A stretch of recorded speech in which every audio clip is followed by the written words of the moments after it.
여러분 혹시 지하철 살인가스 테러 사건 기억하고 계신 분 있을까요? 1995년 일본 도쿄에서 아사하라 쇼코가 세운 오움 진리교라는 이 사이비 종교단체가 벌인 무시무시한 테러 사건인데, 이 살인이라는 화학가스를 출근길 전철에 대량으로 터뜨려 13명이 사망하고 6,000명이 넘는 사람들이 지독한 후유증, 장애를 가지게 된 사건입니다. 오늘 다룰 책은 당시 피해자 가족들의 인터뷰를 모아서 아주 조심스럽게 다룬 책, 무라카미 하루키의 언더그라운드입니다. 네, 여러분이 잘 아시는 그 무라카미 하루키가 맞고요. 97년에 일본에서 출간되었습니다. 출간 인터뷰를 보면 일본을 떠들썩하게 했던 이 사건에 대해 매스컴이 가해 집단과 교주에 대한 자극적인 부분을 주로 다루고 있는 모습을 봤다고 해요. 하루키는 그런 것이 아닌 피해자들의 입장을 생생하게 전할 필요가 있다고 생각했고, 그들의 인터뷰를 모아 이 책을 냈다라고 합니다. 당시 사건의 피해자와 그 관계자 62명의 인터뷰를 모았고요. 읽어보시면 아시겠지만 피해자의 고통을 자극적이지 않게 차분하게 전하고 있어 오히려 화가 나고 눈물이 나게 만들어요.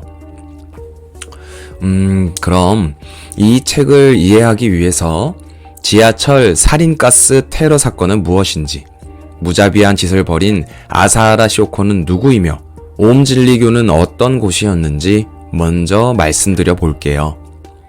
알고 읽어보시면 이 책이 테러 피해자들의 단순한 증언이 아니라 인간이 얼마나 악하고 약하며 지금의 우리는 어떤가에 대해서 생각할 수 있어요.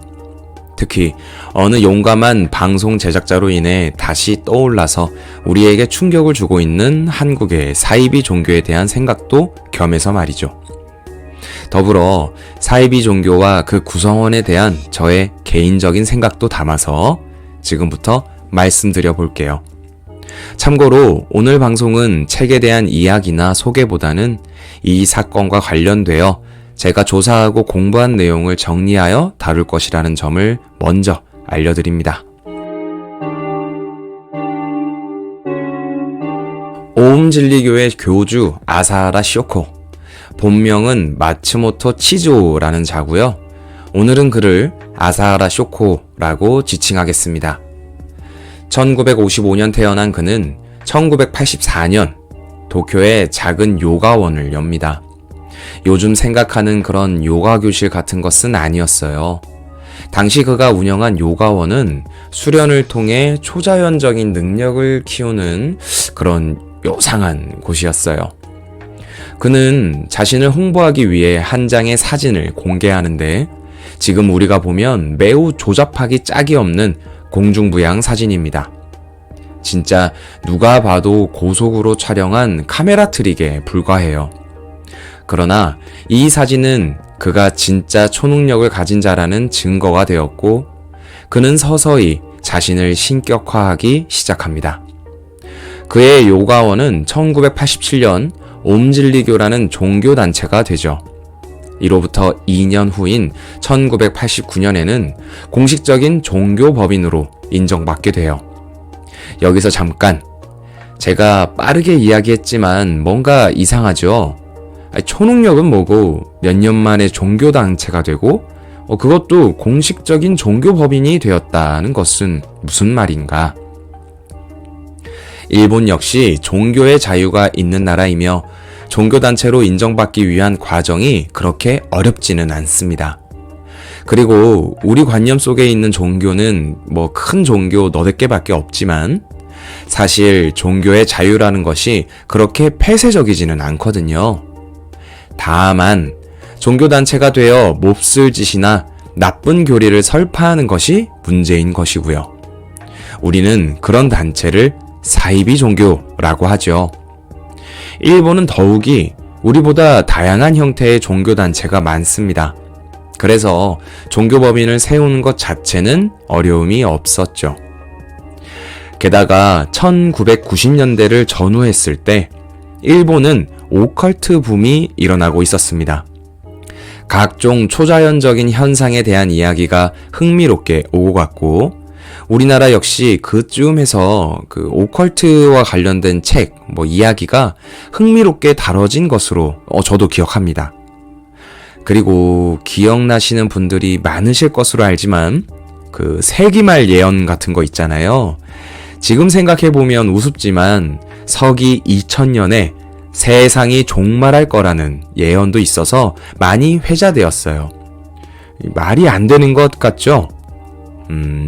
2000년 1월 1일 뉴스에서 보시다시피 세상은 종말하지 않았습니다 라는 말을 앵커가 했었어요. 그때는 그런 시대였어요. 초자연적 현상에 대한 높은 관심과 아사하라 쇼코의 공중부양 사진은 많은 사람들을 불러 모았습니다.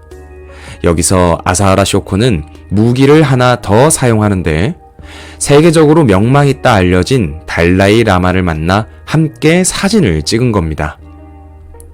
이러니 아사하라 쇼코는 진짜 수련을 통해 초자연적인 힘을 가진 메시아가 되고만 겁니다.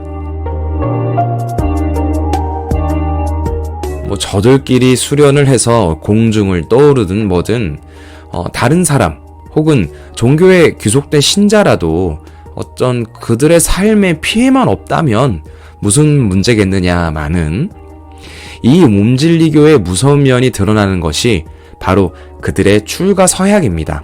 이때부터가 이상해요. 옴질리교는 신도들에게 기본적으로 출가를 요구합니다.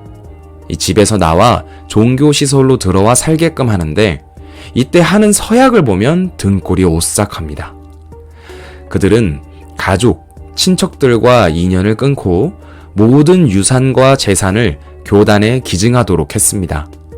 그리고 사고 등으로 의식 불명에 빠질 경우 그 수습은 교주인 아사하라 쇼코가 하며 장례 절차 또한 교주만이 할 수 있다는 서약을 하죠.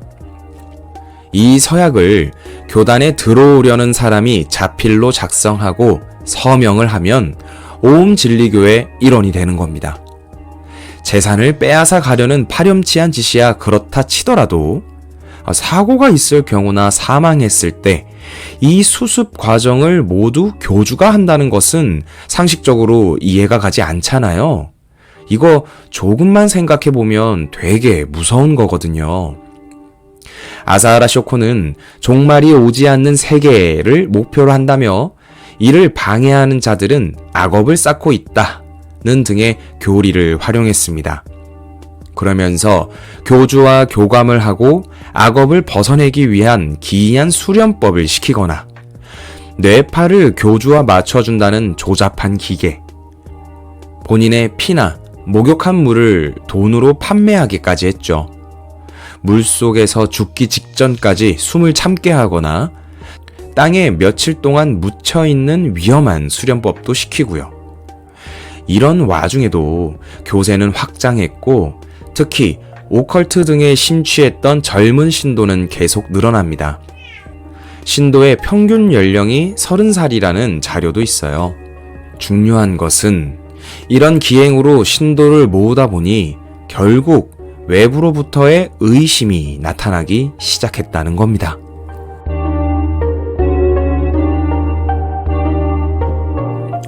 오음진리교에 들어가겠다며 연락이 끊겨버리는 청년들이 생기자 그들의 부모는 애가 탔어요. 부모들은 악업을 쌓고 있다. 부모와 연락을 끊고 출가하는 것이 이 부모가 쌓은 악업 또한 막는 것이다 라는 이상한 말을 하면서 이 청년들은 더더욱 집으로 들어가지 않았어요. 이상함과 걱정을 느낀 부모들은 자녀를 돌려달라며 행동을 하게 되는데 이때 이 행동을 이끌었던 사람이 33살의 변호사였던 사카모토 스스미였습니다.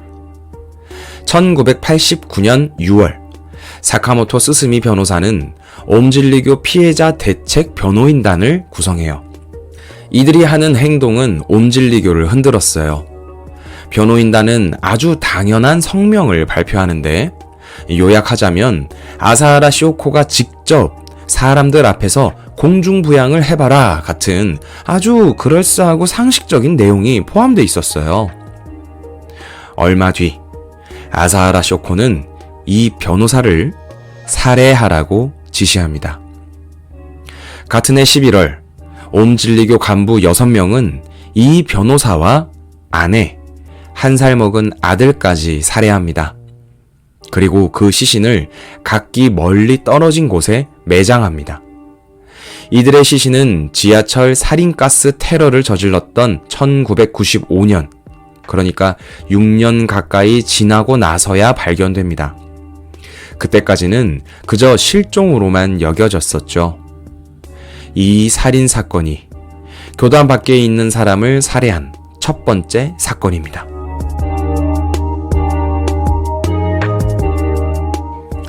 이후 옴진리교는 교세를 확장하면서 정계 진출을 시도합니다. 아사하라 쇼코를 포함한 간부 6명이 전원 입후보하였는데 물론 선거에서는 처참하게 지고 말았어요.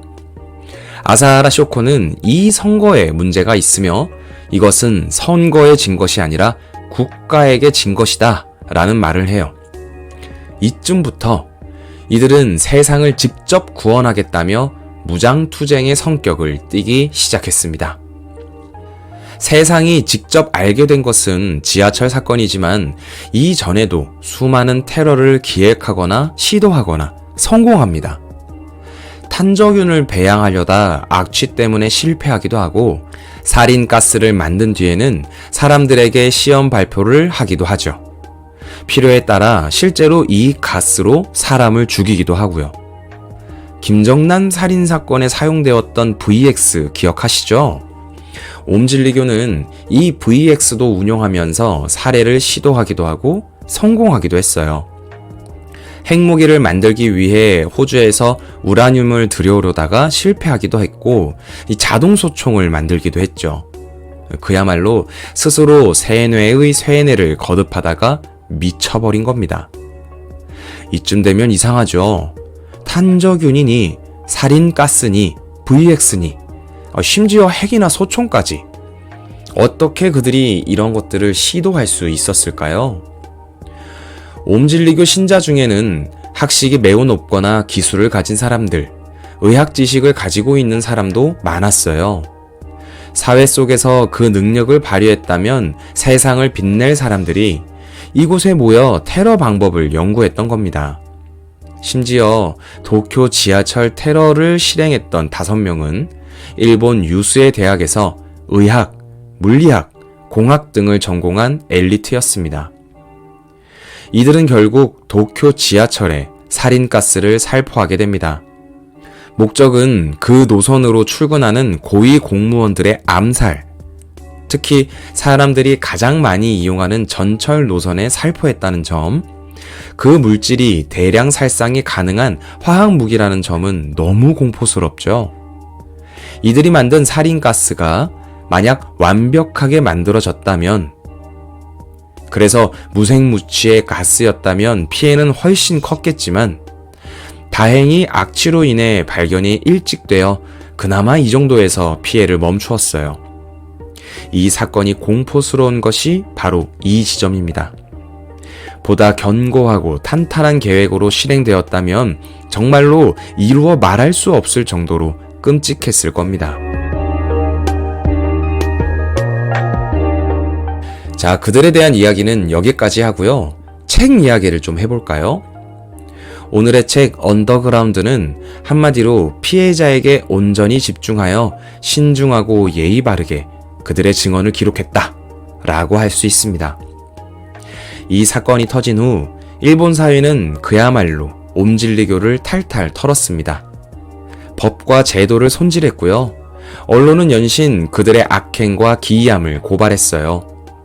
그들을 찾아내고 조사하면서 감춰져 있던 이 전의 사건들을 밝혀내고 국가사안으로 다뤘죠.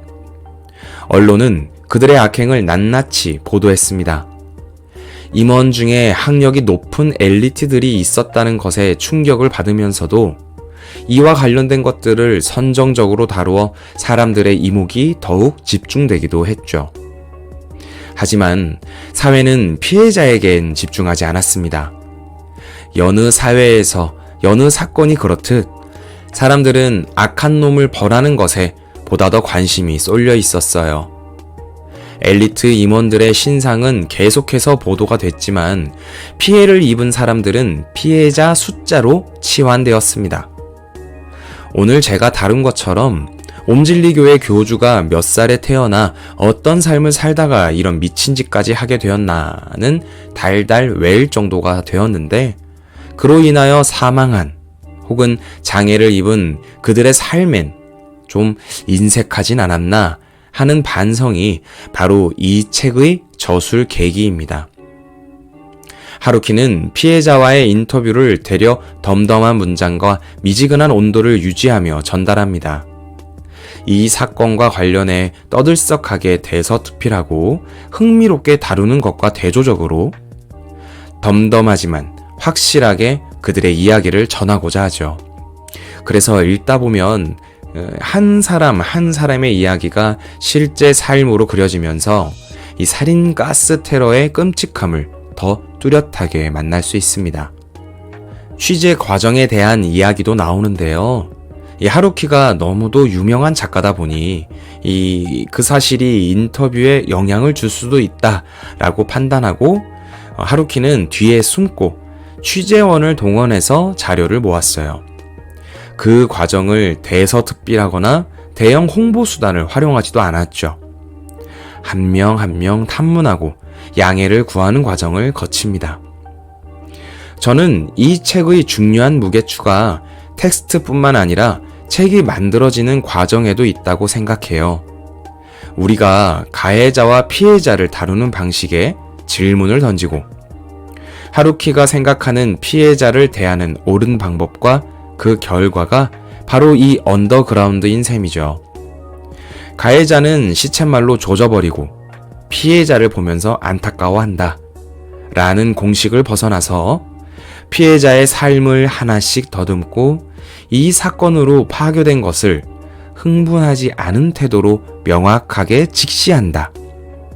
분노, 호기심, 슬픔의 감정을 딱 정해진 크기의 상자에 넣어서 옆에 두고 그들과 나누는 대화.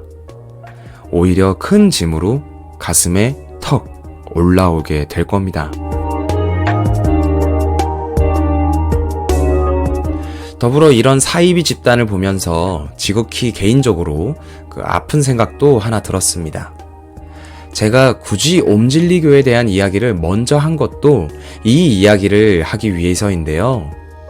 이런 위험한 사이비 집단, 특히 출가한다며 직접 쓰고 사인을 하는 이 서약서를 보면서 보통의 사람은 이해를 할 수가 없어요.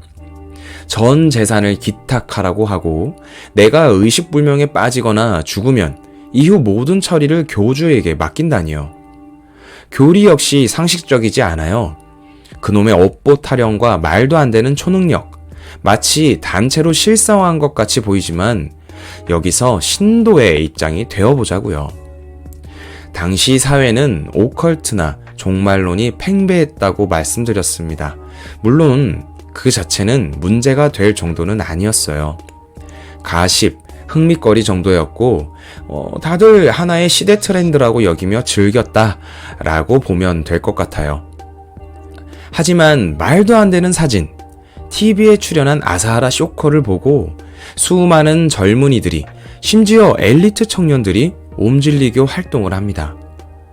저는 그들이 멍청해서 사리 판단을 못하는 사람이라서 서약을 하고 옴진리교에 들어갔다라고 생각하지 않습니다. 다만 자신의 호기심, 채워지지 않는 욕구 등을 건강하게 해소하지 못했을 뿐이죠. 조금만 생각해보면 바보 같아 보이는 활동이 이들에게는 희망이 되고 삶의 의지처가 되어버린 겁니다.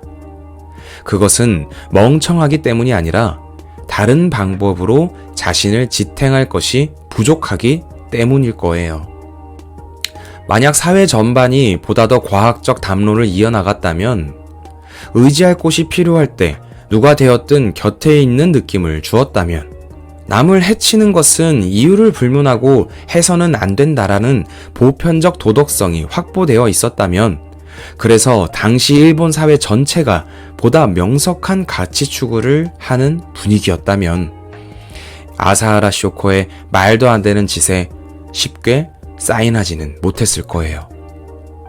최근 이슈가 되고 있는 한국의 사이비 종교를 볼 때도 마찬가지입니다. 그곳에서 벗어나 너무나도 힘든 결정으로 실명과 얼굴을 공개하면서까지 그 실체를 드러내는 사람들이 있죠.